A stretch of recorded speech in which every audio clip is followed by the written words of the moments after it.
July 3rd. It's the PFF Forecast. Finally live in Cincinnati. Well, not live, but you get the idea. We've got Mina Kimes on today. That's all we're going to have. It's going to be awesome. Let's rock. All right. We don't need much of an intro because Mina was fantastic. She was super generous with her time. But it's good to see you in the flesh, man. Yeah, it's amazing. That way I get that a lot. It's a breath of fresh air. If you're listening, we hopefully sound better. If you're watching, it looks a lot better. I wish I could look like this all the time. But yeah, so we've got Mina Kimes. We're going to talk Jamal Adams trade. She has some really good stuff to talk about there. Obviously, we get into Russell Wilson versus Patrick Mahomes. We talk Cowboys and Packers. And she stands up for Dan Orlovsky. Oh, you were going to bury it. Okay, well, we talked Dan Orlovsky too. No food. So if you want to listen to food podcasts, go back to last week. The last 7. Okay. All right, here we go. Mina Kimes from ESPN. All right, joining us now. Last time we talked was actually at the Super Bowl, which feels like a really long time ago. So it's been like 5 years since we've talked to Mina Kimes. She's survived. She is now the what is your title? Because I was used to saying the Daily. And then I turned on NFL Live today. You weren't on there yet either. You're on Around the Horn. What do we call you now? My title's NFL analyst, and I will be on NFL Live starting mid-August. But then I also have a NFL podcast called The Mina Kimes Show featuring Lenny. I don't think, let's see, PFF, I can't, it has to be PFF first name. PFF Sam has been on twice, I think. And Wow. then PFF Steve has been on once. Wow. Can you give them a grade real quick? I'll give Steve like a 79. Okay. And Sam, I'll go 82. Just because, twice also. So, Career highs for both. Higher sample size. Yeah, he did me a solid coming on twice. All right, that's way higher than I expected. I was looking at mid-60s. But I really have to ask you this to start off. We're asking everyone this. In fact, to just enter the office now, you have to answer this question. It's very simple. Are you rooting for coronavirus or football? I am rooting for football because it would be, I don't know if you guys heard the part where I'm on NFL Live and an NFL analyst, but tough scene for your girl if there's no football. But I agree with, I want to quote him correctly. I don't have it in front of me. Our beloved, well, I'm making an assumption. I assume you guys love Kyle Shanahan. Yes. You're Shana Stans, right? Okay. Shana fans, Shana Stans. Ooh. He just had an excellent quote where he said, we don't get football if we don't handle coronavirus. And that, I think, echoes my own feelings about the matter. No, I think that's, anytime you give it, you can't give an inch to coronavirus. Otherwise, you have to give up all of football, Nina. That's the rule. Them's the rules. Yeah. It's weird, though, because, I've heard so many different rationales for how people that work in football could root against football and for coronavirus, and a lot of them are ridiculous. I wonder, though, do you think there's any truth to some people are being a little more pessimistic than they should be? I think that the sentiment, I think I used the word sentiment twice now, but the feeling that some people are quote unquote rooting against sports is more a judgment of tone than anything, because obviously nobody is saying, yes, I am all in on COVID. But I think people log on to Twitter and they're immediately greeted with a stream of cancel the season. Or when you tweet something like, I'll tweet, I previewed the AFC North this week with Aaron Schatz. Let's see, can the Bengals bounce back or whatever? And the replies are like, there's not even going to be a season. And I think people see that and they don't like it. And you know what? I get that. I find that kind of boring and frustrating sometimes to see that same feeling that doesn't really move the ball forward or provide value. What I do think is valuable is realistic assessments of not only the pandemic, but how it actually impacts the game and how the game can happen safely. And I think being realistic and telling the truth is not the same thing as being a quote unquote pessimist. And it's important to differentiate between those two things. Well, I think it's so hard too, because I think of like, Seahawks Twitter, of which you're a member, basically the lead member. There's a difference between You are. wanting the Seahawks I don't to know win about that. games because you're a fan and accurately assessing what their issues are. So you could say like, look, if the Seahawks run on first and second down every single possession, they're not going to win any games. That doesn't mean you're not rooting for them. That just means you're trying to Right. lay out a situation that's where it's going to be suboptimal. And the hard part is when we're trying to analyze things like sports and life, we want to be right. And so I think there is some people are trying to dunk on the COVID deniers while still wanting football, but that's a tough tone to have. And and I think that all of us are reasonable and realize that our livelihoods depend upon the game to a large extent, but it is a difficult thing to look at. A truthful optimist. A truthful optimist. That's the tone that I hit just perfectly at all times, right? Yeah. Would you say? That's right. What? Wow. You just mentioned. You tweeted at me one of my favorite tweets ever, right? With speaking of optimism, the one about play action. action. Was that you? Oh yeah, that was me. 2020. Yeah, it was great. I almost shed a tear. Gosh, I wish I had it in front of me. 2020 is probably going to have to settle for being a flea flicker at this point. But yeah. Yeah. So you tweeted out a picture of Russell Wilson going to hand the ball off, but he hadn't handed it off yet, right? And so my response was, the way I see it, 2020 could still be a play action pass. Which honestly is beautiful. Thank you. And It was. I know podcast listeners, there's nothing you love more than us recounting our own tweets and laughing at them. But I truly did like that one. Well, speaking of things that we would do if we didn't have football, Eric, you're right.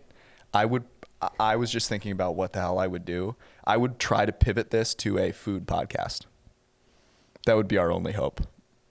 You're going to fire me. No. It's going to be me and you eating.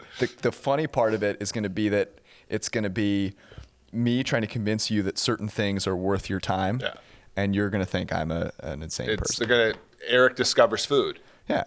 I mean, Mina could be a guest as well. Mm-hmm. I think so. That sounds Happily. fun. Yeah, as long as we don't eat in Cincinnati. So I did actually want to ask though, the quarantine thing. What has been your quarantine guilty pleasure so far? Do you have one?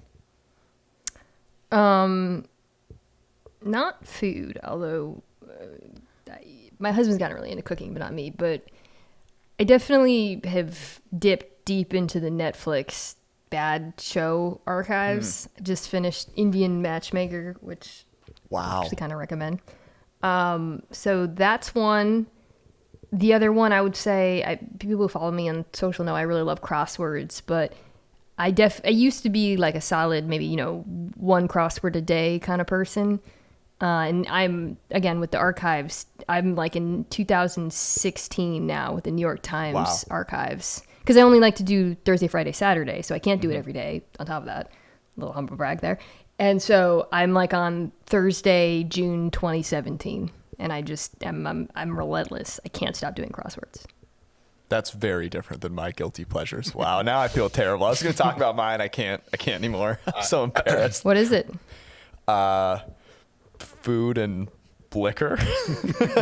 George normal. has become a bit of a lush during the quarantine. No, I went through the first few months of quarantine where like one day I was like, did I just drink like a half a bottle of wine every night? Like it's like when you're in an airport, right? And the normal rules of food and drink suddenly no longer apply. It's like you're in, Navy territory or whatever. And you're just like, my body's not counting any of this. That's kind of how quarantine felt at first to me. I thought I was going to get so many books read, and I'm so embarrassed at how unproficient I've been at reading books. That surprised me because I normally do, but the problem is when you have free time, you don't prioritize nearly as well as when you have to or when you're riding in an Uber or something, you'll read a book. Like I didn't take an Uber for 4 straight months. When you ride in an Uber, you read a book. Yeah, I'm not afraid of the Mina, do driver you the do way that? you are. That sounds like something would- that no one I would does. Instantly throw up. I tried to read a book. That's in right. Uber. So you two are kindred spirits Yeah, that I way would 'cause die. you can't read. I well. would be dead on the road. The way I see it, I spent my quarantine pushing the economy forward, supporting small restaurants, doing your and- part. and liquor stores that are small businesses. Okay, that was the non-football part of the podcast. I want to talk about the Seahawks a little bit because of the Jamal Adams trade. And I just think, it's interesting. A lot of people have had some interesting ways of capitulating how you might discern the trade before it was offered and then after. So if you're the GM of the Seahawks and you have that trade on the table, are you making it? No, which might surprise people who saw me kind of defend it or have heard me defend it, because I do think it's defensible. I want to say that. And I think sometimes when people of our ilk analyze trades and personnel decisions, we tend to overvalue draft picks. I truly believe that, especially in this current moment, which we could talk about, and undervalue things like context and timeline, right? And all of those things are truly relevant to this particular trade, especially if you're comparing it to the Mac trade, the Jalen Ramsey trade, which are kind of the comps. But I don't think the value makes sense for Seattle. It's defensible, but I wouldn't do it. But then again, in this multiverse where I'm GM of the Seahawks, I have also retained Earl Thomas and Richard Sherman, and also I've made Russell Wilson pass the ball a lot more. So we didn't need him. But yeah, no, I would not do it. You guys are Super Bowl favorites in this universe. Are you saying you would want to be GM of the Seahawks? What do you mean? No, Mina. Would she want to be GM of the Seahawks? I mean, she has the tattoo of, which Super Bowl is it again? You didn't get it's 48. It's not 48, the one. yeah. It's not the one they lost. That would have been funny. We've gone full steam ahead on making fun of Steve and Sam on this show. So I would say I'd rather have Mina the GM of the Seahawks than Steve the GM of the Jets. Ooh, I don't know. One would be really funny though. Yeah, but Jets fans have been through so much. That's true. So you said defensible. Mm-hmm. What does that mean if you're breaking it down like percentage wise? Like, what is a defensible? Like, is it defensible if it's 60-40? Is it defensible if it's, I don't know, 70-30? Like, where's the line there? Well, it depends on what your priorities are, how you're weighing short-term success versus long-term team building, right? Clearly, this is a short-term success motivated move. And I think caring about short-term success, again, you're creating like multiple variables here. We're introducing matters more if you have a team that's good. And by the way, reasonable minds can disagree about how good Seattle is, given, all of the statistics suggesting that they're going to regress. And that you have one of the two, in my opinion, best quarterbacks in the NFL. I think that when you have a quarterback like that, it does change the calculus for a lot of your other personnel decisions. In the same way that the Chiefs have done a lot of things over the last 2 or 3 years that, absent Patrick Mahomes probably wouldn't look great, quite frankly, including draft decisions, although the CH thing suddenly worked out in their favor. You think Clyde Edwards-Helaire isn't leading them to the Super Bowl? Come on. I wish I could bet all of my money on Clyde, just completely shredding this year. But in any case, I think having an elite quarterback does change the calculus for some of your decision making. That's all. I also think it is important, again, there's the context of that, and there's the context of, okay, well, what is this defense? Who is this player?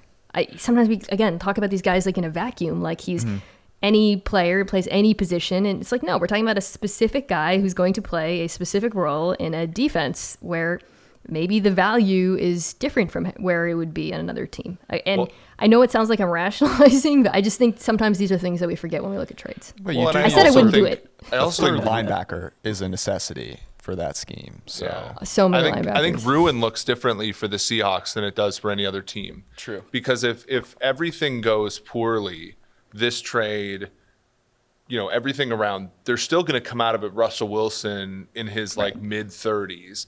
And that's still going to be a team that's like worth having. Mm-hmm. And in fact, if it goes poorly, you might see changes at head coach and subsequently offensive. Like there might be optimal things there as far as like changing, what they can do to help themselves win.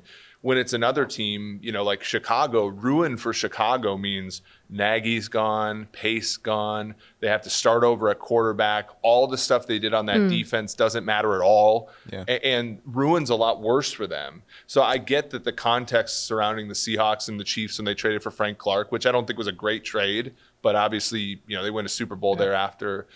Like ruin looks differently for different teams. And so maybe we're not seeing the time scale of it. Yeah. I mean, the point that I just keep thinking about is the one that you make, which is when we talked about the Mac trade, which was, look, if your quarterback is bad, right? And for Mitchell Trubisky, the chance that he's bad was high. For Russell Wilson, the chance that he's Mitchell Trubisky is 0. Yeah. So you have a team that's baseline. I mean, what's the baseline for the Seahawks? 8-8, 9-7, somewhere in there, 8.5 wins maybe. If Jamal Adams is a complete failure, it means they're going from 10-6 to 8-8. Right, and or the situation thereof is or last season where they pull a few things out of their ass and all of a sudden they're competing for the division. But going from that 8th, 9th to their 10th, 11th win is so much more valuable than your 5th to your 6th. Right. It's the difference between 10 wins and 11 wins versus the difference between 5 wins and 6 wins. It's just, he adds the same value to the team, but you're talking about a very different football team. I think that we talked about the Mack and Ramsey trades. I think other trades you kind of throw into this conversation are the Amari Cooper trade, which I did not like when it happened. Mm-hmm. But again, context, it unlocked Dak Prescott, okay, which is something I did not grasp at the time, and I think in retrospect totally justifiable, by the way. Or like the Minkah Fitzpatrick trade, which I still don't think was justifiable based on like what that team, where that pick should have ended up, and I think they got pretty fortunate in a lot of ways. But now I think the Steelers are a Super Bowl contender, okay, and I think he again fills that kind of Jamal Adams type role where he could be that player. I think he that secondary, by the way, which is a lot of B+ guys, he was sort of a force multiplier. So teams matter when you look at trades. That's all I'm saying. Force multiplier, great phrase. I can't believe that. The tricky part with the Minkah thing was the if everything went poorly, that was the 5th pick in the draft. Exactly. Whereas I don't think in any way is the Jamal Adams draft picks becoming the 5th overall pick, which is tricky. But you're right. I mean, and now one of the things we're trying to do is say, okay, what does Tyrann Mathieu do? What does Jamal Adams do? What does Minkah, to your point, taking guys who are not very good, making them average, and taking players like Steven Nelson who are okay and making them one of the more valuable corners in the league because there's this extra thing. Because when we look at salaries for quarterbacks, Wilson's the one guy where he's a top level player, and then you can add lower paid wide receivers or draft picks, bad offensive linemen, and when you take the WAR that those groups generate, Wilson elevates that entire group into the top 5 in terms of WAR per dollar spent. Can that happen on defense? I don't think a defensive end can do that. I don't think a linebacker can do that, but I do think a player like a safety maybe that can do all those different things and patch up cornerback deficiencies and other safety deficiencies and linebacker deficiencies might possibly be worth it. Well, you bring up a good point, right? It's like the article that you wrote, which I probably bring up every other podcast about the fragility of defense. And if you're saying, okay, look, a defense needs, you need to be, you can't have this one disaster somewhere, right? But what type of player best patches up those, potential disasters? And you make a really good point, which is Tyrann Mathieu, Jamal Adams, they're not an outside corner who's only going to sit in that role. They're a guy where you can say, hey, this is where I need you this week, or this is where I need you this year on this team, because it can put this corner who might be a disaster in the slot, in his position where Kendall Fuller got hurt for the Chiefs, where he can win. Matthew goes and plays in the nickel for the last half of the season, right? And then it's Daniel Sorensen goes from a terrible player to a guy who kind of fits in now. And I think the same thing's true. You look at Jamal Adams. Brian Poole is like a below replacement player for the Falcons. He goes to the Jets and he's fine. I don't know. Yeah. You said the same thing about the contracts. Steelers. I think there's something to be said for the notion that versatility might be, in terms of, back sevens, might be, I don't want to say an underrated, when we're looking at these trades, and the ability of a versatile player to unlock other parts of your defense. Like if you replace Jamal Adams' name with Derwin James's name, I think people suddenly look at this a little bit differently. But All of this, of course, is predicated on the idea that But take Harrison Smith if in Minnesota. the Seahawks had Derwin James, I would be on the floor Like dead. I think last season I probably moved around better than Xavier Rhodes. That on Derwin the field. And like Mackenzie Alexander was hurt off and on. Hold on. Terrence Newman was 40 years old playing corner for them for years. And they're a number one defense because Harrison Smith can kind of do everything. That safety position next to him, Anthony Harris is a good player. I don't think he's a 95 out of 100 player though, right? Like that's fair. those types of players are kind of like difference makers. especially today. Yeah. I don't, the last 5 years. But I was just about to say about Derwin James when the Bucks passed on him and took Vita Vea, right? Was that draft? I was screaming, Seattle, trade up. I was like, trade up, because they were at 18, I think, that year. And then it was not to be. How crazy was that Tampa traded back from 7, where Derwin was mocked the whole time, to 12, and then they donk that pick still. So I'm sitting there. We're in this new studio now. We were in the other side of the building, this old place. It was Eric and I's first time in Cincinnati, and we got thrown on this draft show. And the first or second pick I think that I showed up for was the Niners, and I'm unapologetic about my Niners fandom. I'm truthful and optimistic. And when Derwin is available, I'm basically doing cartwheels. I'm like, I can't believe how excited I am.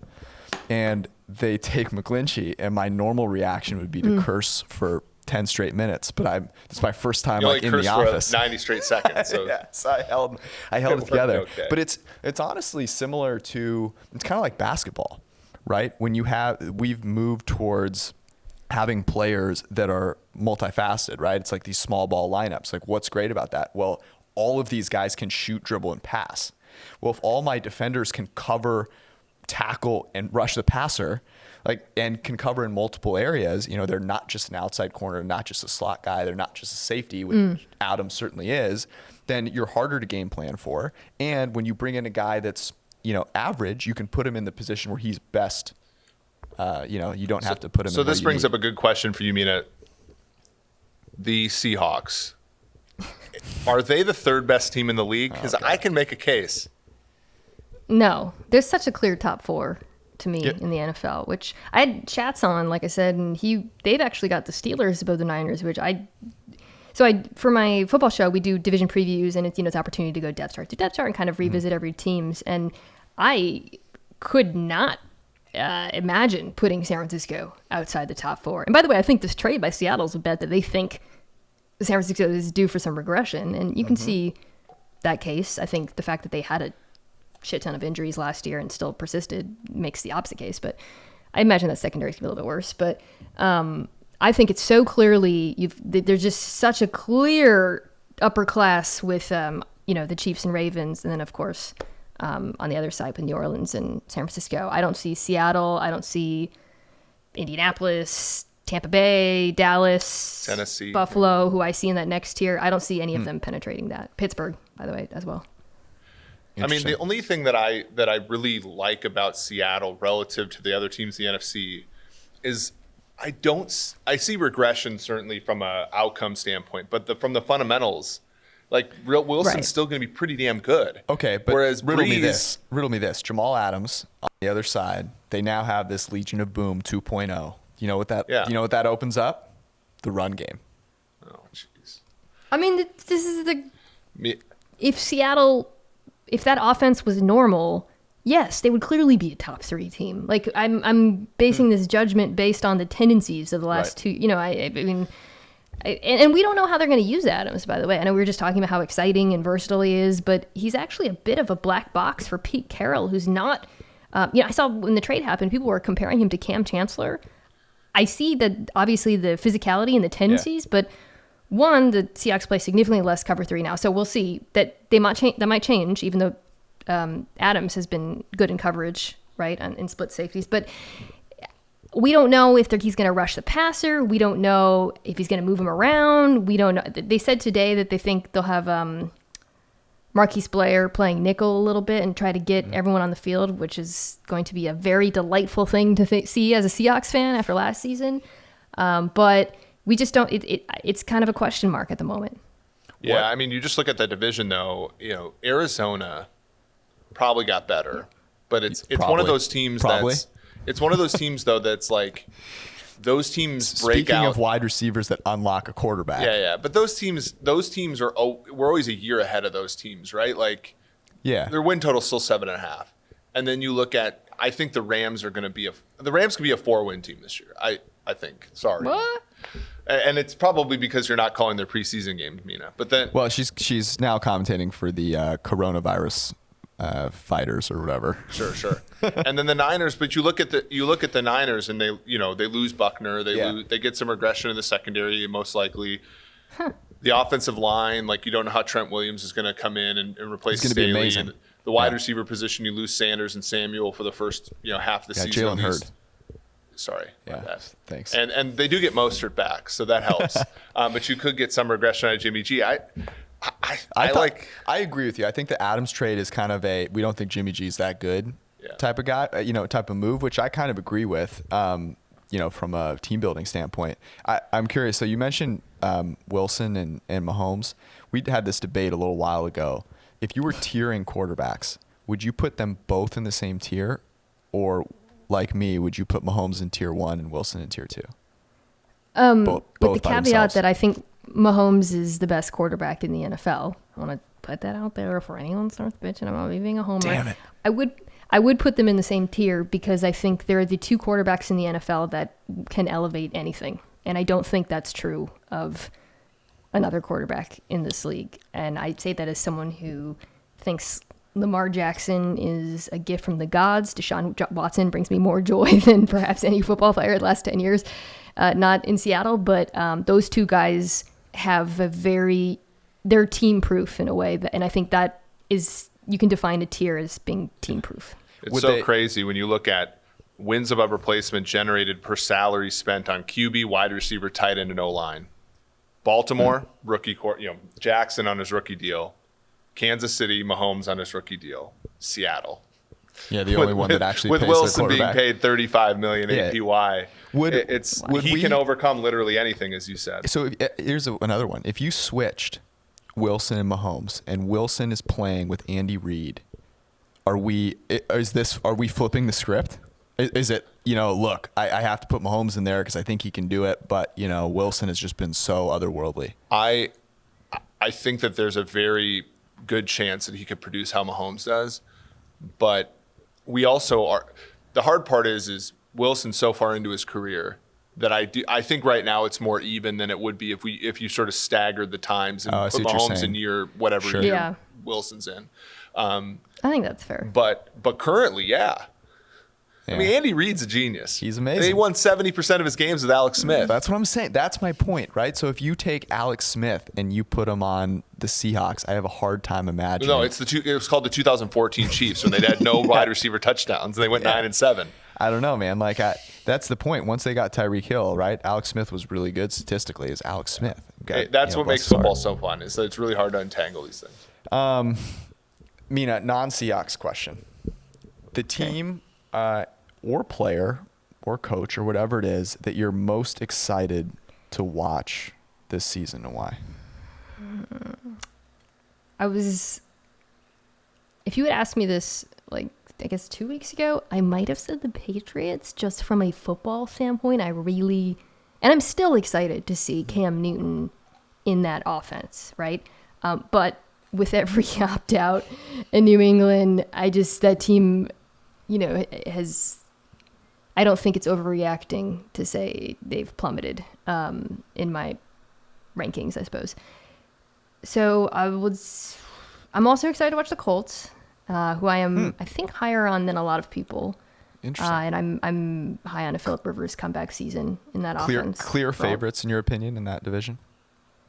No, not clear favorites. I think it's pretty close between them and Tennessee.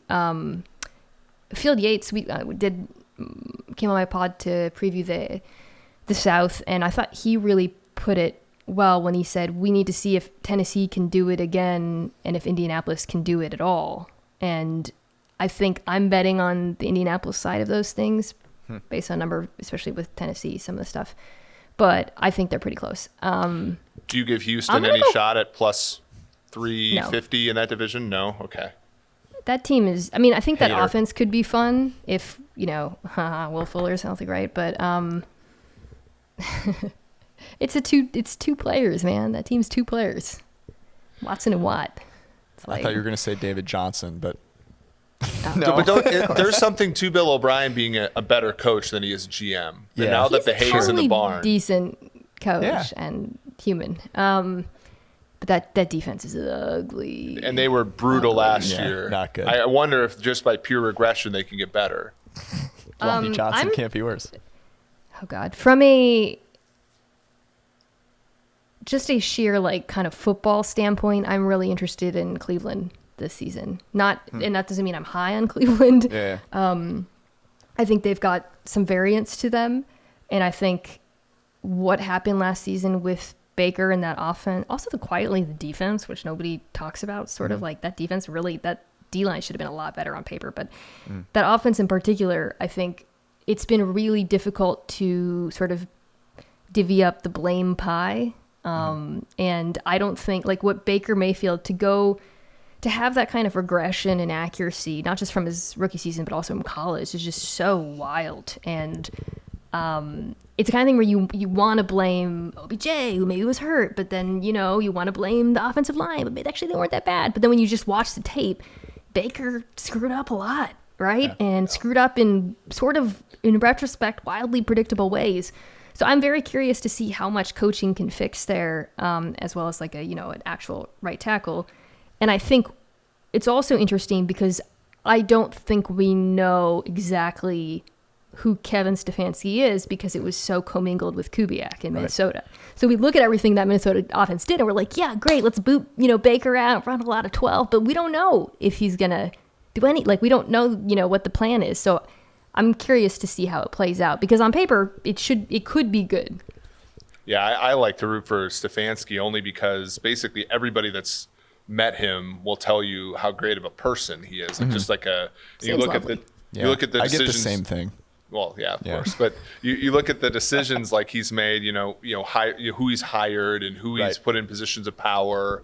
And then one of the really interesting things about him was he had 3 games as an offensive coordinator before he was a finalist for a head coach job the following offseason, right? Like this past spring wasn't the first time people were interviewing for him for a head coach. So there must have been something that he was doing not as a play caller for Minnesota that, was giving people head coaching vibes. And I think with Cleveland, you've had such poor culture there for forever. And you might not be able to solve that with the ownership and the way that all goes. But he does seem, he and Barry just seem like guys that I think when you look at, good people running an organization, like I'm willing to at least give a little bit of extra buy potential there. I wonder if there was something. Baker is he reminds me of like guys that you meet in college who are just like a frat star, and I'm not saying it's a bad thing. I'm just saying, like, I don't know. He gives off that vibe, and I know that from playing. I would in college. Really? I had 4 offensive coordinators in 4 years, and not all of them were good. And I do know the year interrupted me for this. The year that we had an absolute garbage offensive coordinator. Yeah. Every single time we had a 3 and out, the people were blaming him. And when that gets in the water, it's just dysfunctional from X to infinity after that, right? So, like, I think, as you said, Mina, it did look predictable, and it did look like he just didn't buy into the situation. And I wonder if he's that kind of front runner. And that might just mean that he's not going to be a good player, but it also might mean you just put him in a good situation and he can be okay. Yeah, I mean, my counterpoint, what if he thought it was easier than it is? What if he was like, hey, I had some success Mayfield? Here. Yeah. And he was like, you know what? I'm here. I just need to be me and I'll continue to be good. So I have spent time with him and I did a story on him last year. I think it was the last ESPN the magazine. And it's not a take, it's a profile, but the cover is like Baker Mayfield has Cleveland back. And I'm like, that one did not age super well. But still time. I talked to Lincoln Riley for the piece and some of the people in the Browns building, and you didn't get the sense that it was like a matter of not buying in ever necessarily or wanting to do his own thing or freelancing or whatnot. But what you saw last season was almost like what the people who hate Russell Wilson but don't actually watch him thought he was or something. Like, some of the mechanical issues and compensation and the drifting, the stuff that short dudes do, honestly, it is something that really came into play. And I think a lot of that is born out of a lack of trust, maybe not a lack of trust in the receivers, a lack of trust in the offensive line, and yes, a lack of trust in the coaching. So if he can regain that trust, we saw that, from literally all of his previous seasons, he has the tools to, actually pull it off and play at a high level. So we'll see. And to your point about Stefanski/Kubiak, Cousins had a lot of pockets where he could step in and show his arm strength and deep ball potential last year. You wonder if those play action plays will put Baker in such a situation where the drifting won't be even an option for him. Well, I thought it was interesting. I was doing something on the Browns, and I looked at the play action passing game for both those teams last year. And the really interesting thing about Cousins was he just had all day. He averaged like 3.6, 3.7 seconds off play action. Baker Mayfield was at 2.6, which is below league average in general, which is hilarious, and was by far the lowest in the league. Now, that could be partially him, like just running into pressure and having to get rid of the ball, but it could also just be poor coaching. I believe, too, with Kirk, he had the most play action passes where he booted in the NFL by a mile. Like he turned into Joe Montana on left incredibly successful. Man, last year. Dude, if you pulled the split, like if you just look at when he booted to the left, he was like the best quarterback in NFL history last year. It was very Matt Ryan 2016-esque, right? Yeah. And then, there's some tree connections there with the Shanahans, but with Baker, even they did run a fair amount of play action passes, and he was obviously more successful doing that than, I don't know, like if the delta was bigger for him than other quarterbacks necessarily. But you're right. Like sometimes you have to go beyond and dig into, okay, well, what kind of play action passes were they? What kind of protection did he get? And how quickly did he release the ball? And I think that there's things Stefanski can do even within that context and within maybe if he introduced more RPOs to make life a lot easier for him. Rank these three teams for this season: the Bucks, the Cowboys, and the Packers. Cowboys, Bucks, Packers. Oh, wow. Have you seen Aaron Rodgers' recent clip? Does that scare you a little bit? He's a tequila guy now. I am not underestimating the spite factor. I think it is real. I think it is fabulous. Yes. But I also think those other two football teams are a lot better. Not a lot better, but better. The Cowboys were like a 12-win team dressed as an 8-8 team last year, right? Yeah. Wait, I'm sorry. Who'd you put first, Bucks or Cowboys? Cowboys. Cowboys. Cowboys. I think that's kind of a hot take. Cowboys over Bucks? Yeah. I don't. The Bucks. No, I'm not saying I disagree with it in any way, shape, or form. I'm saying people are so in love with the Bucks right now. Are they? It's incredible. Yeah, I think the market's still not? Am I living in an alternate universe? I feel like everyone just thinks the Bucks are going to be great. Cowboys over 9.5 is -150. Bucks is, I think, a little less than that. But I believe the Cowboys have an easier schedule, right? Right. Bucks over 9.5 is -145, so it's slightly. They're about the same in the marketplace. Okay. I think the Cowboys offense will be better and the Bucks defense will be better. And the Bucks defense was actually fairly good last year. In fact, the fact that Jameis threw 30 picks and they won 7 games was kind of a testament to Todd Bowles, who's always been good. But they ran it back basically, right? They added what's his name, the safety, Winfield Jr. But Shaq Barrett's not going to have that kind of year again.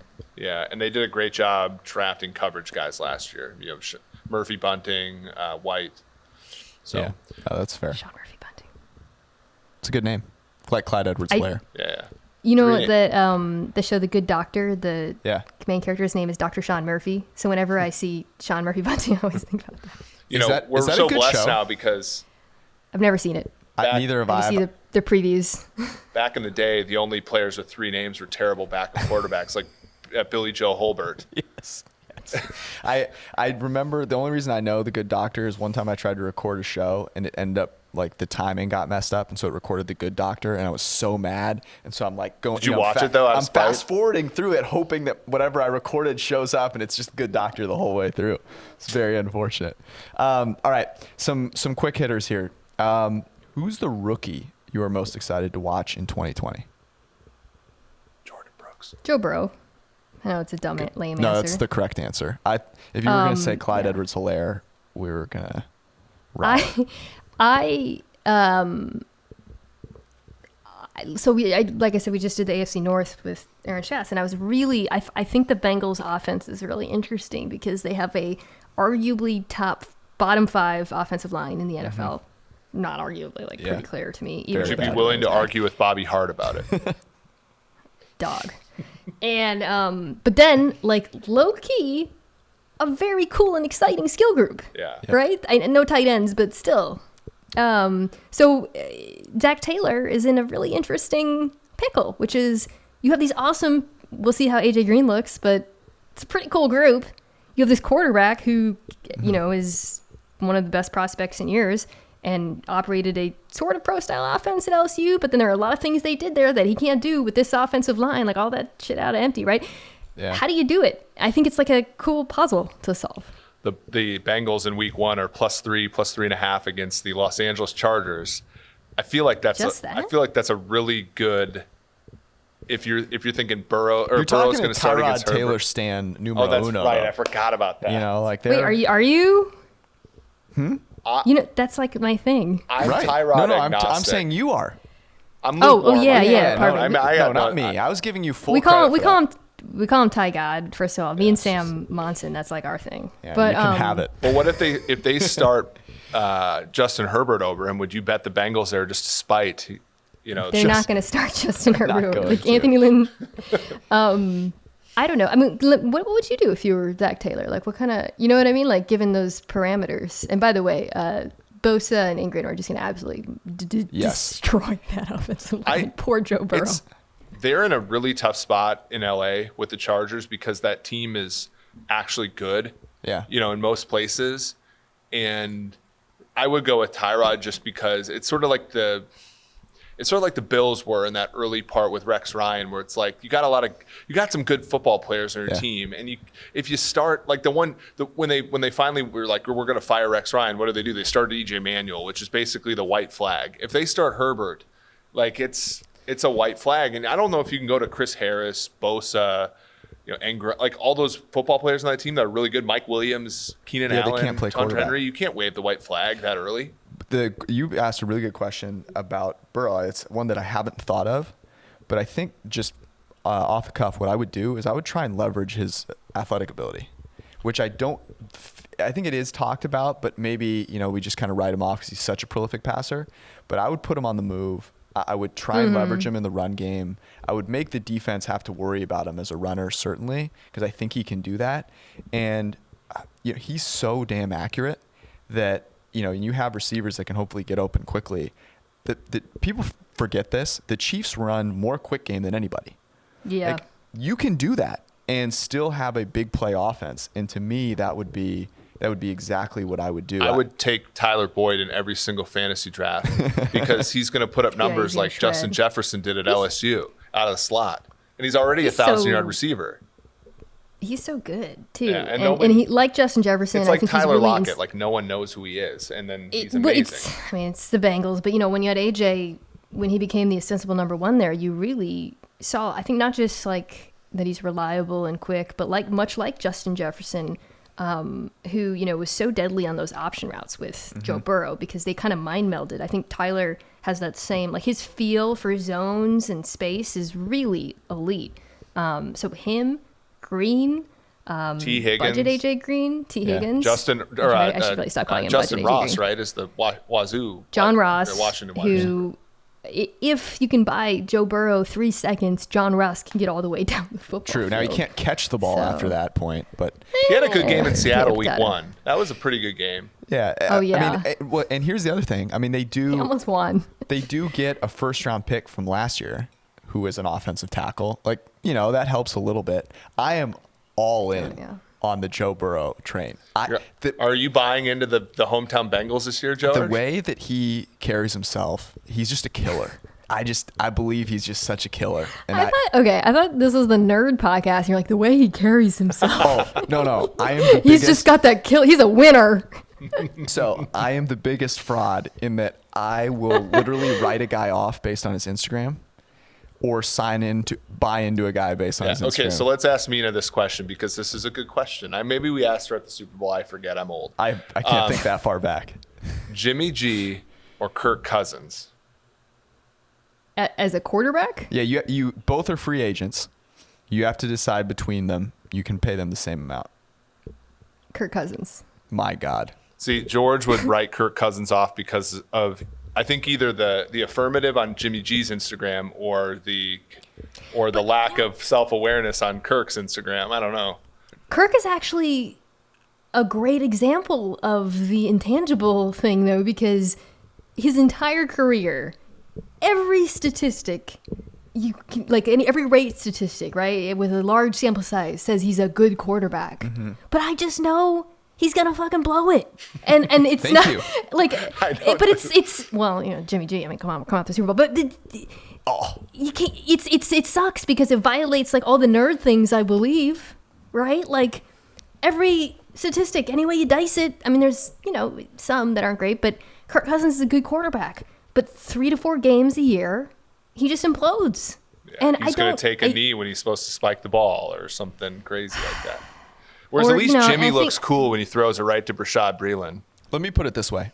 If I'm in the Super Bowl again and I have a 10-point lead and I have Kirk Cousins or Jimmy G, and both of them have a past of blowing it in these situations, I am so much more confident that Jimmy G will believe in himself and that the players will believe in himself versus the Kirk Cousins side of things where I expect the world to just like cave in on them.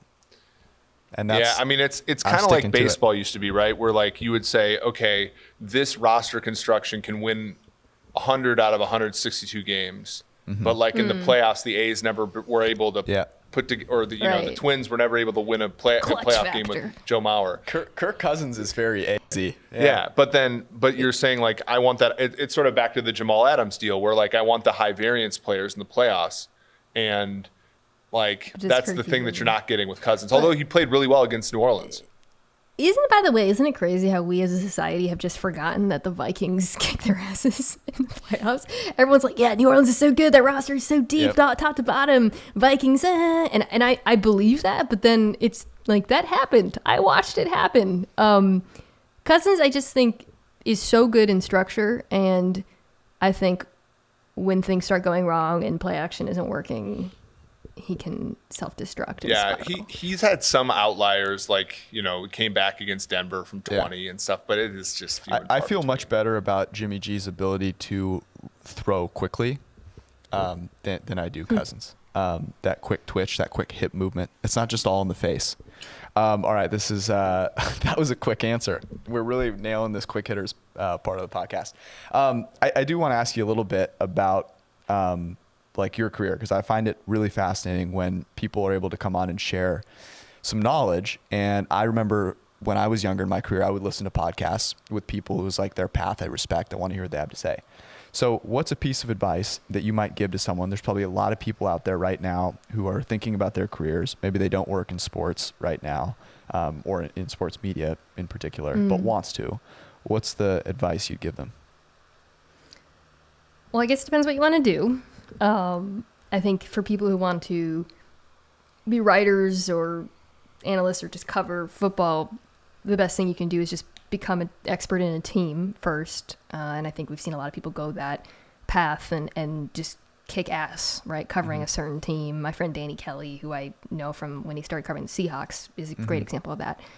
For someone who wants to do what I do, which is, talking about this stuff on TV and the radio and that kind of thing. You just really have to over prepare at every venture. And I say that as someone who did zero preparation for this podcast, and these days that's changed. But I know, really. When I first started my very first radio show, ESPN was doing fantasy football. I used to come in with like 50 pages of totally unnecessary notes and probably used like 1.5 of them. But the performance of it, the confidence, that kind of stuff, that comes later.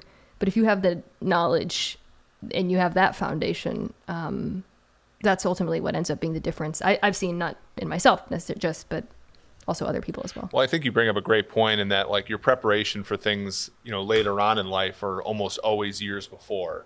For sure. Every single time we've been on a show is like, I used to, like 5 pages of prep, and now it's just like, oh wait, I gotta call in 5 minutes. Okay, I'll go on. And it's like, well, we took years of crafting that to get to just do something more or less effortless. And that, I think that's a really good point. Well, your day is prep.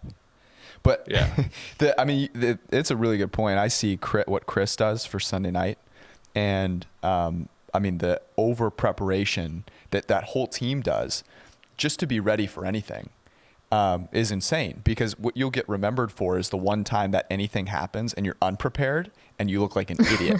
When Samson Ebukam happens to be on the field and has to make a play and you don't remember how to say his name because you haven't rehearsed. I don't know. Rest in peace. Rest in peace. Don't take shots at the network, okay? I miss Booger already. Although that's going to be a fun little booth. This is my last question. Sure. Is Dan Orlovsky really like that in person? Like what? Like his Twitter account? He has takes. And he runs them by me and bounces them off of me. Does he ever give you an ability to abort them? Actually, Dan Orlovsky, when was this? The Newton signing.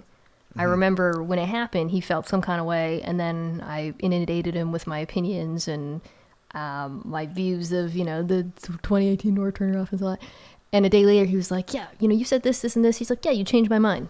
Which, by the way, is pretty fucking rare sometimes with dudes in our industry. He changes his mind all the time. He listens, he learns, and has always been an incredible teammate to me in that way. In that he loves football, man. He loves getting into it and going back and forth. I think most of that back and forth would be a lot more fruitful if it happened the way we do it than it does on Twitter. And I think that's true of literally every human being on Twitter. Very few good discussions happen there. I don't know what you're talking about. I have a lot of great discussions there. I told Mina that I thought a running back was good the other day on Twitter. No. Yeah. Can I expose him? I thought it was a safe space, but I brought it up. Go ahead. Please. Eric told me he thinks Chris Carson is good. Oh my God. He is good at fumbling. He does fumble. I love Chris Carson. Not great. I took running backs in a redraft. He's awesome. Yeah. I take Carson in every draft.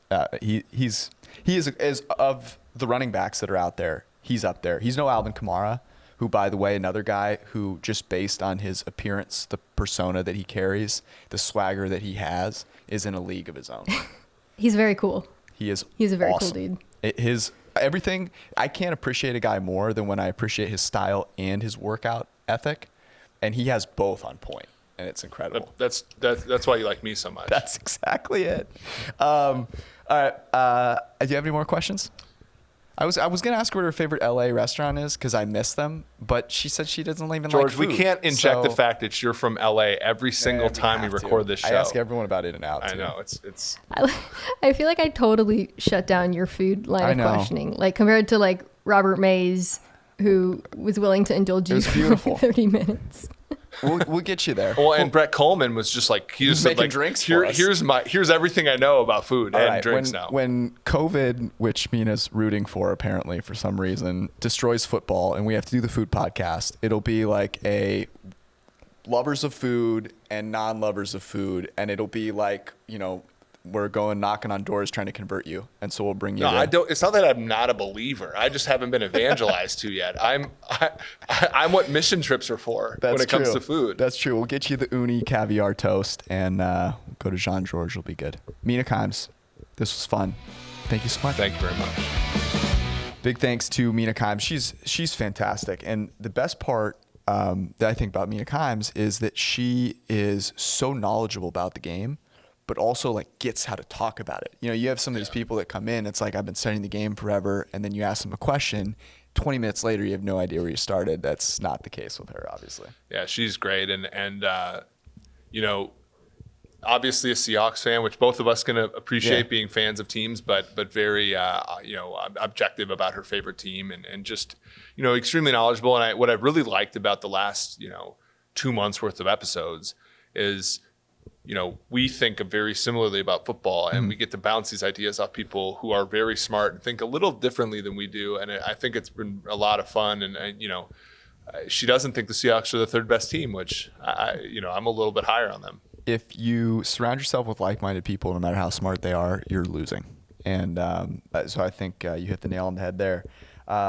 She gives some good advice too for people trying to break in. So on our next podcast this week, we will hopefully have a little pass rush versus coverage debate with a former NFL pass rusher and coverage player. So that's going to be a lot of fun. We'll probably record 3-on-1. Yeah, it's going to be a lot of fun. So we're going to record probably late Wednesday, so stay tuned for that. If you haven't listened to Robert Mays and Brett Coleman, go back to last week. Those are fantastic.